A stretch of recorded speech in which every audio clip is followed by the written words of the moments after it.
সাঁকরাইলবাসীর জন্য অন্নপূর্ণা যোজনা নিয়ে এক বিশেষ কথা, যারা যারা অন্নপূর্ণা যোজনা পাওনি এখনো পর্যন্ত, তারা হয়তো ভাবছো যে আমরা পাবো না, কোনো ভয় করার কোনো কিছু নেই, তোমরাও কিন্তু পাবে।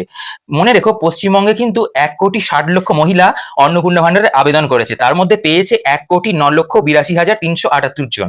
সেক্ষেত্রে 378 জন, 1,09,82,378 জনের ব্যাংকে কিন্তু ক্রেডিট হয়েছে অন্নপূর্ণা যোজনার টাকা। সেক্ষেত্রে অনেকের যারা পায়নি এর মধ্যে ধরো, তাদেরও কিন্তু মানে এক সপ্তাহের মধ্যে ধরো টাকা ঢুকে যাবে। কেননা একটা বিশেষ কথা তোমাদের বলে রাখি, Punjab national bank, state bank, এই ব্যাংকগুলোর কিন্তু ক্রেডিট আগে হয়। সেক্ষেত্রে কিন্তু যাদের স্টেট ব্যাংক আছে বা পাঞ্জাব ন্যাশনাল ব্যাংক আছে, ওদের কিন্তু অন্নপূর্ণা ভান্ডারের টাকা আগে ক্রেডিট হয়ে গেছে, তোমাদের পেন্ডিং হয়ে আছে, তোমাদের আস্তে আস্তে ঢুকবে। কিন্তু বাকি 26 লক্ষ যারা অযোগ্য, তারা কিন্তু পায়নি অনেক কিছুর জন্য। ধরো তাদের ছেলেমেয়েরা সরকারি স্কুলে পড়ে না, বা সরকারি কোনো ভুক্তভোগী, অনেক কিছু ব্যাপার আছে, বা ভোটে নাম নেই, অনেক কিছু ব্যাপার জন্য 26 লক্ষ বাদ গেছে। সেক্ষেত্রে যারা যারা পাওনি, তাদের কিন্তু চিন্তা করার কোনো দরকার নেই। স্টেট ব্যাংক আর পাঞ্জাব ন্যাশনাল ব্যাংক, এই ব্যাংকে কিন্তু তাড়াতাড়ি ক্রেডিট হয়, আর বাদ বাকি মানে যেসব ব্যাংকগুলো একটু দেরি হয়, সেক্ষেত্রে তোমরা ধৈর্য ধরো, তোমরাও কিন্তু অন্নপূর্ণা যোজনার টাকা পেয়ে যাবে।